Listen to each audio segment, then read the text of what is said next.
মূল্যবোধৰ হয়, এইটো মূল্যবোধৰ ৰাজনীতি। এয়া কিন্তু আমাৰ পুৰোধাসকলে আমাক শিকালে।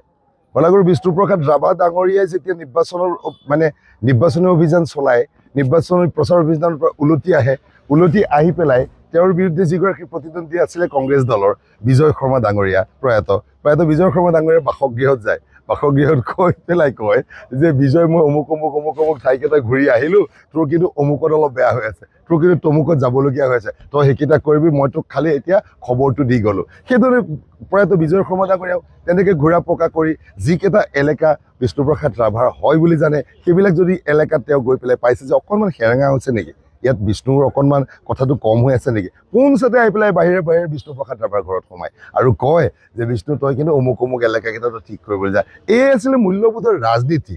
আমি নিজে পাহৰি পেলাই সেইবোৰ হেৰুৱাই পেলাই আমি এটা বেলেগ ৰাজনৈতিক বাট এটা লৈ পেলাই আমি নিৰ্বাচন বা অন্যান্য কথা বতৰাবিলাকত আমি আত্মপ্ৰকাশ কৰোঁ। কিন্তু আমি ৰাখিব পাৰোঁতো।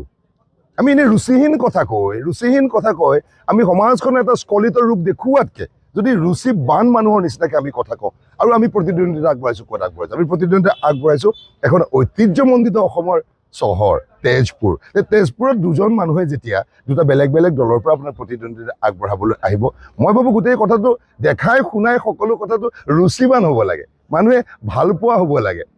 চাওক, নিৰ্বাচন এটাত বাট দুটাই, জয় অথবা পৰাজয়। তাত ৩ নম্বৰ কোনো বাট নাথাকে, বাইলেন বিচাৰি নাথাকে আৰু সেই ফলাফলটোৱে যে তৃতীয় এটা মই বাট বিচাৰি পেলাই সেই বাটেৰে যাম।